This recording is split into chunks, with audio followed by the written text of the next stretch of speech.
This year, we've been able to make many blockbuster announcements in this room about public-private alliances that will make Houston stronger. For today's exciting news, I have with me Michael Berkowitz, president of the 100 Resilient Cities Network, which is pioneered by the Rockefeller Foundation, and Bruce Culpepper, Shell Oil Company's president and United States country chair. Let me say about Bruce, because he and I have established a very good relationship. Ever since I become mayor, I have called on him and Shell over and over again for different projects, and quite frankly, they have not turned me down. And I should say, let me go even beyond me. They have not turned the city of Houston down. In fact, immediately after Hurricane Harvey, when the entire basement of City Hall was flooded out and still remains in a state of disrepair, Shell made available their offices, and I appreciate that, quite frankly, for the entire year. And then, of course, the Chief Recovery Officer for our effort, Marvin Odom, is former president of Shell himself. So Shell is very much connected with the city of Houston on so many forefronts, and I want to thank you. I want to thank you, Bruce. These are very accomplished leaders who have an impact on what is going on in our nation, from Mike with the Resilient Cities to Bruce with Shell. But today is about making life even better on a long-term basis for the people right here in the city of Houston. Houston is joining the 100 Resilient Cities program, which helps cities around the world become stronger in the face of the challenges of the 21st century. And I do want to acknowledge Bill Bowen with the Planning Commission, who is here. And Margaret, are you going to give me the last name? Margaret Wallace Brown, who is now serving as the interim head for the Planning Commission while Pat Walsh is still recovering. The challenges range from floods, climate change, and disease to violence and lack of access to food and drinkable water. At this point in the 5-year history of the Rockefeller Foundation project, cities must pay a fee to join this urban circle. Shell Oil, which runs a dynamic business from its headquarters in Houston, but is also giving back to our city in so many ways, is paying Houston's way. And I want to thank them.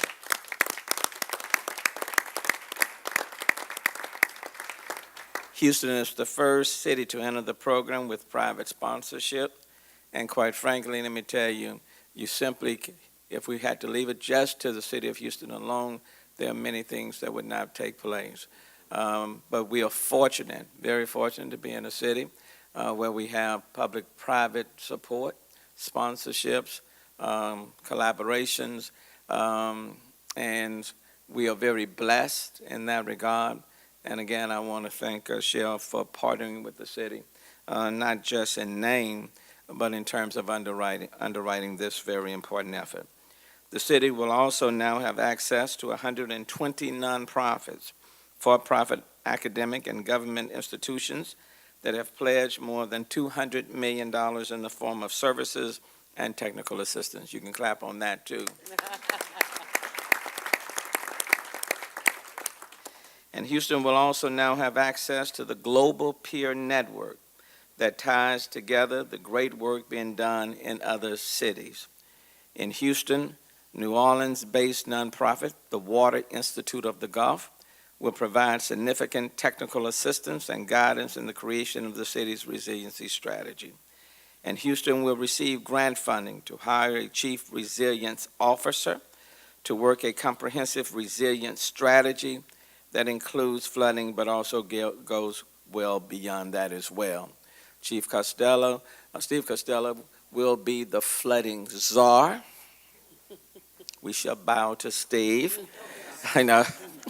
But we'll be working very closely with the Chief Resilient Officer, whose scope will go beyond just drainage and flooding issues.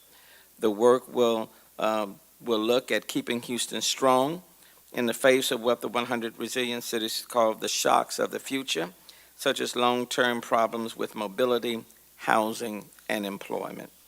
And being prepared for the shocks may mean the difference between a Houston that withers and a Houston that continues to blossom. And when I appoint a chief of the new Office of Resilience very soon, Stephen Costello will continue to serve as the city's flood czar, and the city will continue to depend heavily on his vital expertise on this priorities subject. And I certainly want to thank Steve for the leadership that he's provided to me over the last couple of years. Please give Steve. We have always been a forward-looking city with a mind for innovation and a heart for working together for the great good. We don't look to simply be incrementalists in our approach. We seek to be transformational. And I firmly believe that our connection with the 100 Resilient Cities effort, being underwritten by Shell, will help this city to be transformational, because that's what we're looking for. That's what the city needs, especially being a part of the global network. So even though today we are taking a thrilling step, it feels very natural. And so at this time, let me call up Michael Berkowitz with the 100 Resilient Cities.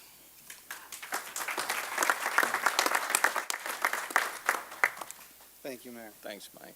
Thanks, Mayor, and it's a real pleasure and an honor to be up here with you and the City Council and our friends from Shell.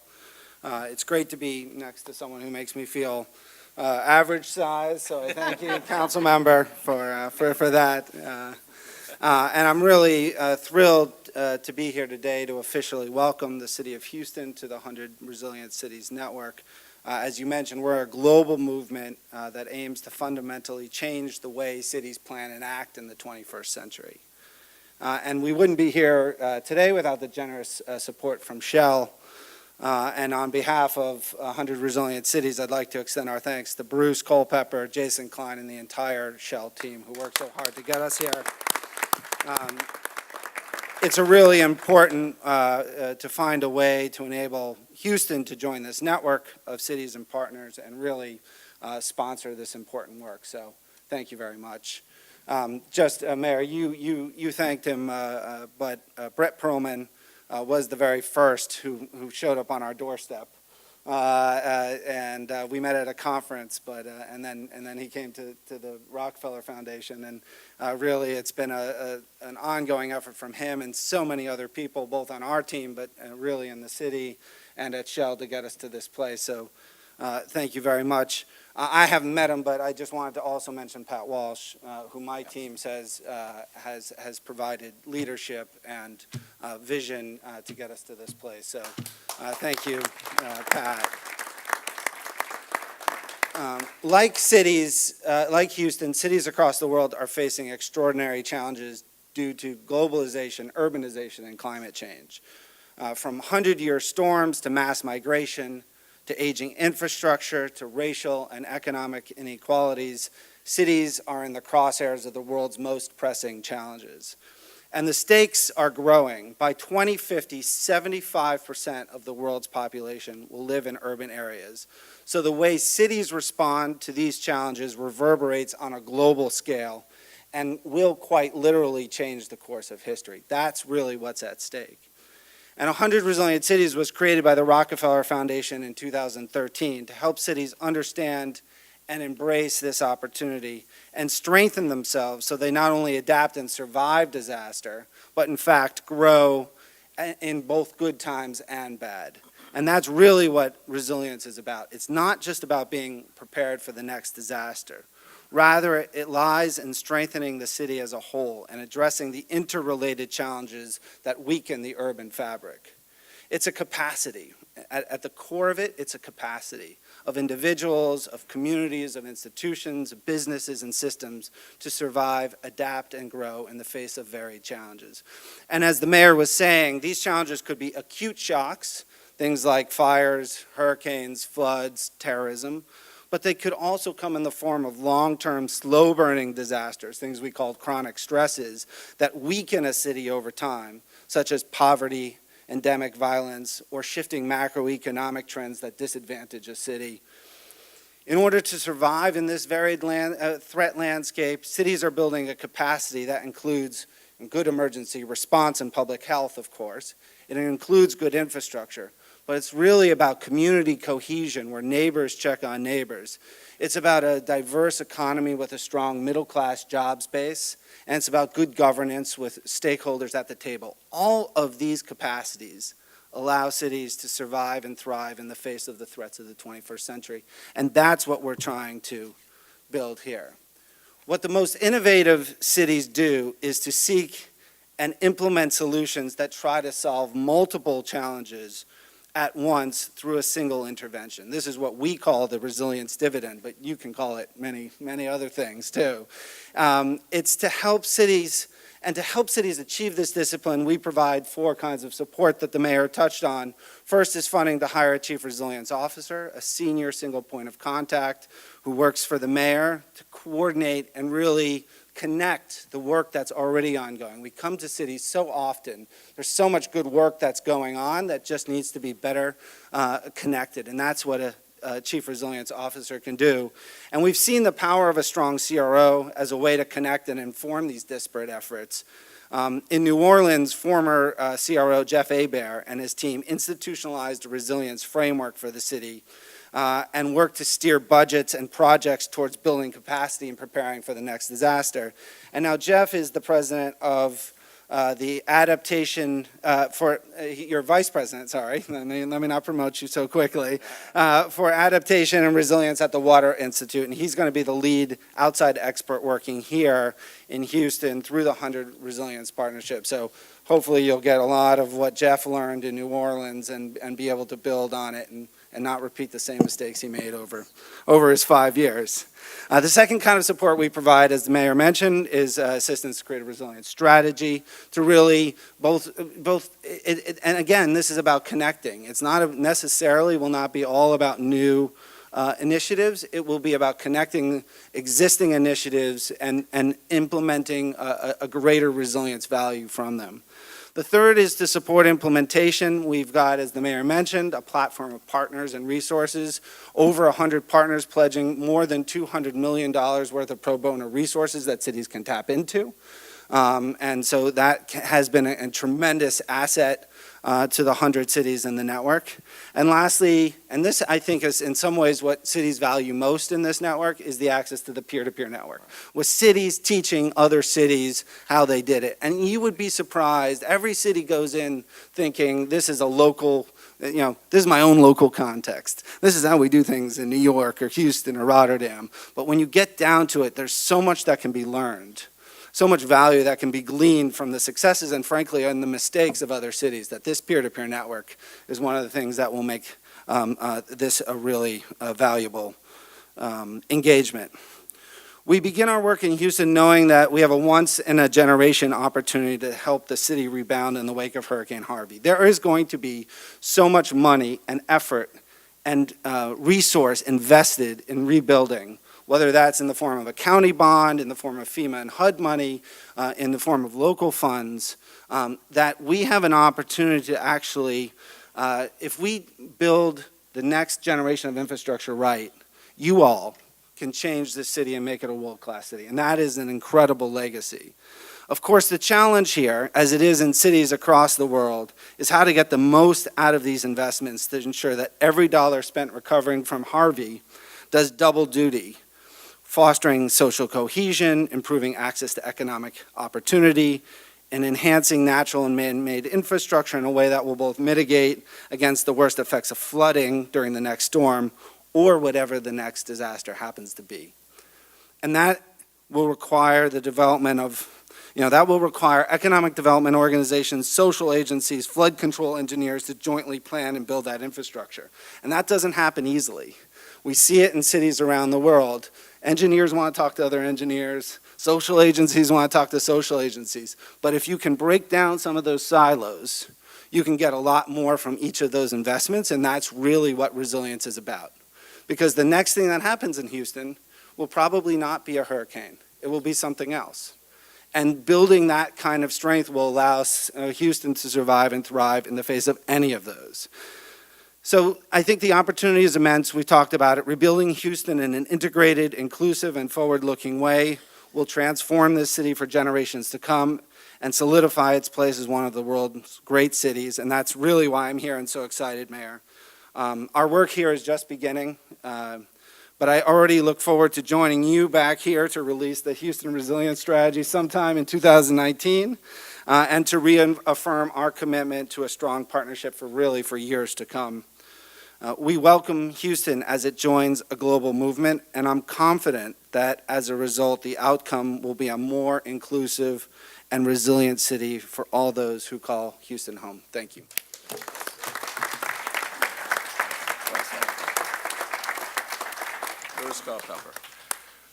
So, Mayor Turner, I want to thank you for your earlier remarks. You know, I personally value the relationship I have with you, and we shall value the relationship we have had with the city over the years, and we presently have, and we look forward to continuing to have. So I appreciate you recognizing us for, hadn't been that hard. We try to do the right thing when the phone rings, and hope history will remember us for doing that. I think all of you know Shell's been around the Gulf Coast for a long time. As a matter of fact, 100 years or so. And Houston is the U.S. home of our headquarters. We've got about 11,000 active employees that live in the greater Houston area and about 9,000 pensioners. So when I think you think about Shell, you think about we can cut a wider swath than just those people that are still on the payroll if we engage those other 9,000 as well in what we're trying to do. And they're very active, by the way. We value our historical and present relationship, as I just said, with Houston, and with today's announcement, we look very forward and very excited about the future that can become Houston as we do this work. Shell is a global company, but it puts great value in the health and safety of both our staff and our communities locally where we have assets and our footprint exists. We look to support those working on innovative solutions to ensure the longevity of and strengthen the communities around where we have those operations. That's why Shell decided to sponsor Houston's membership in the 100 Resilient Cities Network. Hurricane Harvey obviously tested us all, tested the city and us as Houstonians collectively. In the aftermath, it was clear that we're a community who take care of each other in the most challenging times. And we did not let the storm get the best of us. I think some of our prouder moments happened in the course of that storm. Nevertheless, we all know there's very important work still to be done across a wide range of challenges that we share as a community. Shell is proud to call Houston our home and to support the city's efforts to address Houston's long-term resilience so that Houston remains a global hub for energy and innovation for decades to come. The City of Houston, with the leadership of the Mayor's office, recognizes that building long-term resiliency is much more than immediate disaster response. It's about enabling the people of our city and our area to thrive. The Rockefeller Foundation has already helped 100 cities build a culture of resilience. So Shell's sponsorship of this 100 Cities program is based on our strong belief that it will make a tangible difference in the lives of people in our community, just as it has in other communities where this work has been done.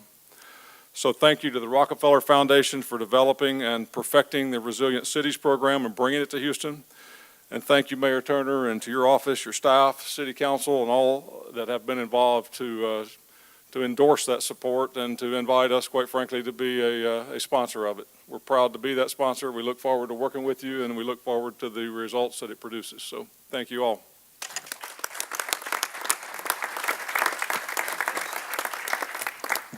Let me thank them both, Michael Berkowitz and Bruce Culpepper, for their remarks and their comments.